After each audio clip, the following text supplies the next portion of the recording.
Here. Ear. I better have a smell of it too, Charlie. I recognise the whiff of your moist hands round my gardening tool any day, young lady. Here, you got it. That's it.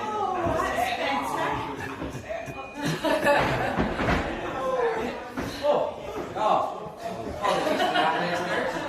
Well, you've always got to keep a close eye on your equipment. I must say, Charlie, that's a bloody good trowel. Where did you get it? Where am I then? Russell gave me it. I was going to say that. I didn't think it was very funny, Russell. Assuming that you walk about with a big trowel like that.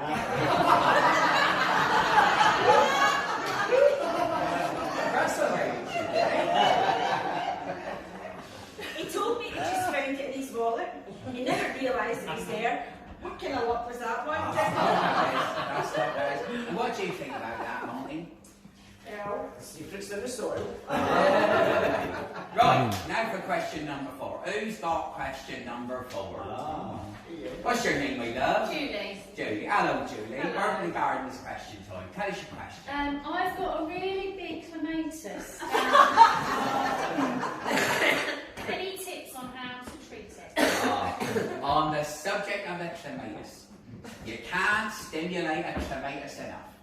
You can afford to be quite hands on it for your pretty young player, Julie. It can certainly take a lot of fingering, especially when you're almost ready to be plucked. What do you think, Charlie? oh, Julie, I've got a very special trick for treating my clematis, and Julie, it's something I'd like you to try when you get home. Will you do this with me, sweetie?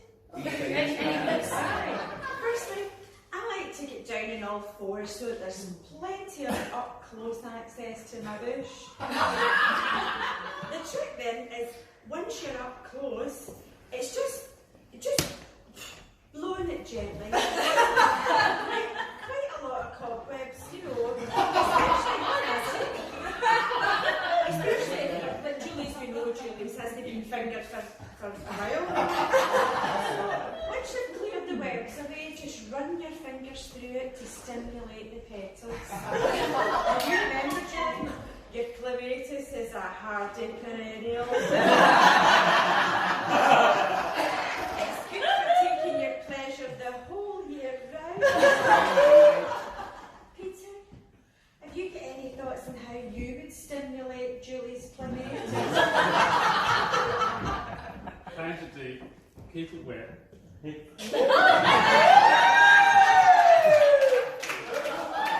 Find out which pruning group it's in, 1, 2 or 3. And I know how hard to cut it back.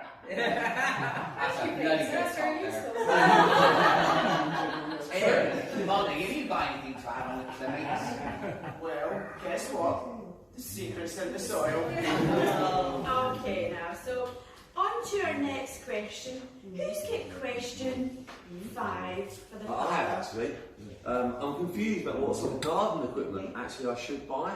Do you ever go to Tibbs? Okay, so what's your name, dear? Russell. Russell. Well, I can see that you've got some pretty nice equipment there already, haven't you? And I'm sure you know what to do with it. Do you remember the wee thing at the table? So, I'll tell you something about it. So, without a doubt, my top tip for the best equipment is a good solid kneeling mat. Marcia, maybe you'd like to buy one. Or a welcome mat, as I call it.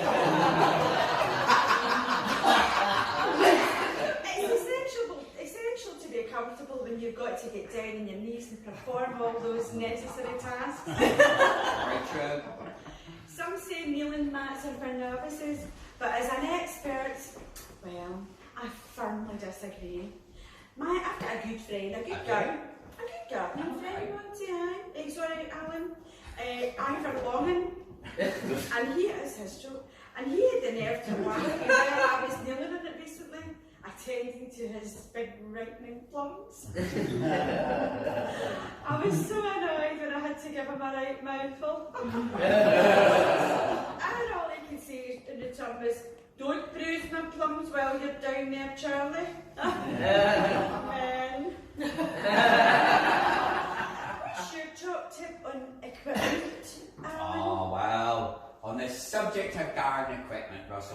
You can't beat a good piece of kit for taming your bush. Young Charlie's got a lovely old garden strimmer, ain't you, Charlie? And I like nothing better than get to work on it. Takes a bit of warming up, mind. There's been many a hot afternoon I've been down there having a go at her bush.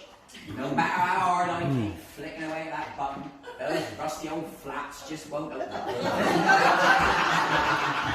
Oh, Alan, but you're like, he's right though, you know, sometimes I can be as tight as a man's allotment strip. Well, Peter, tell Russell, Peter, about the best piece of equipment you've ever had a go on. For Russell, knowing Russell, he needs to buy a gardener. You think we got a few on the panel here today, then, don't you, Peter? Yeah. And Marty, you got anything to add on gardening equipment? I do. Yeah, what's your tip? The secrets in the soil. There we do. Okay, so who's got question number 6? Yeah. Archibald for Upton What's your Mupsy. name? Archibald for Upton Sit Mupsy. down, young man, I can't hear you. I'm the great pillage and murder correspondent with Upton Mupsy Times. Okay. Sorry, I'm a bit deep. You have to speak up. Speak up. I can't hear you. What's your question? Well, my question is, we've got molehills all over the lawn. I can't hear you. All over the lawn, molehills. Say it How again. do we get rid of them? Molehills. Molehills, Oh. aye. Well, you need a vibrator. A mole vibrator.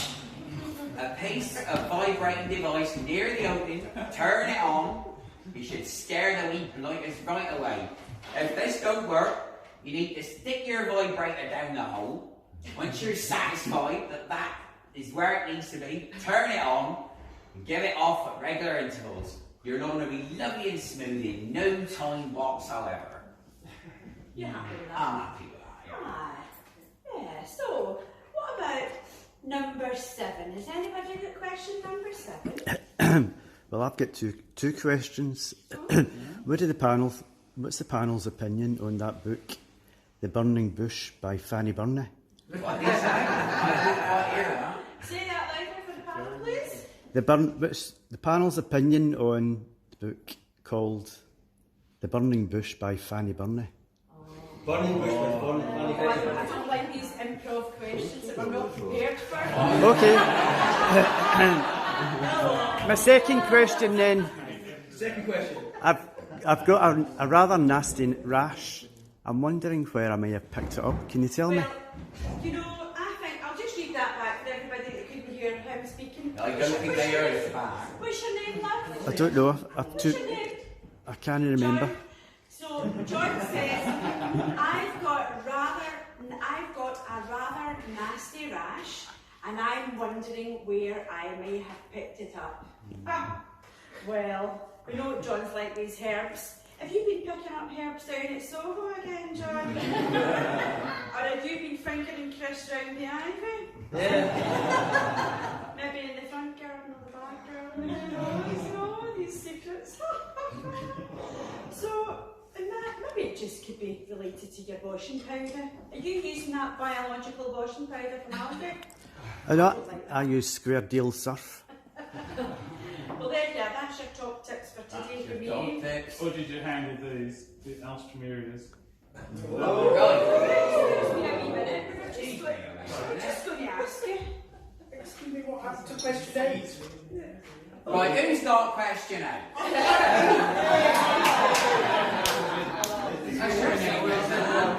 I'm Mark. What's your name? I've got a problem with some weeds. I've got some terrible weeds in my garden. I think they may be called cleavers. Cleavers, you say? Cleavers. Ah, these are rife in Scotland. Are they? Yeah, they're called sticky willies, like we had a bit earlier on. She goes foraging for them. A sticky willy is a Scottish bindweed that manages to stick all it says to you. You should see our Lou's pussy. It was covered in them. We've hunted in the undergrowth, she goes, and all over. I don't know how many sticky willies I've had in my time. The other thing about sticky willies is that you might need to wear gloves when you're pulling them, because they can give you a nasty rash, as you said. A sticky willy is a Scottish bindweed that manages to stick all its seeds on you. And you should see a pussy covered in them when running through the undergrowth. But I was asking about cleavers. They're called clears. They're called cleavers. Keep up.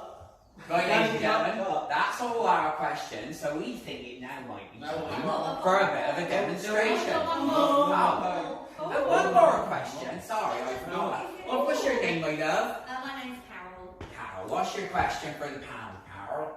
What tools should I use for building an outdoor playroom for the girls? And how old are your girls, my dear? 13 and 15. Do you not think they're a little bit old for an outdoor playroom?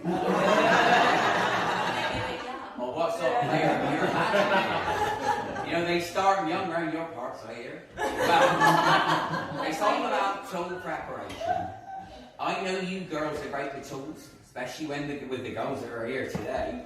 So ladies, make sure the shaft of your spade is nice and smooth and well lubricated with WD-40. This will avoid wooden splinters when ramming it into the ground. You also need to make sure your hole is big enough when you do it. Does that answer your question, my love? Well, thank you very much. So, that's our questions. Now we're going to have a little demonstration. Now there's nothing more important than potting, is there? No. Right, so, what we have here today is some pots. One for me, one for you, my dear. Right, or you take that one, love. One there, and one there. Now remember, potting is an essential craft to get right. Ain't that true, Peter? It is. You can't just stick your young sprouts into any old container, as you know. In some parts, they live by the motto, any hole's a goal. Not for me. You gotta pot the ground. That's my motto, believe me. A nice big vessel, full to the brim with your brown personal soil. Straight in you go, your seed. So listeners, today we're going to look at the best way to harvest a carrot from your pots. We know the pleasure you all take from these firm young fellows, so respect them by learning how to pull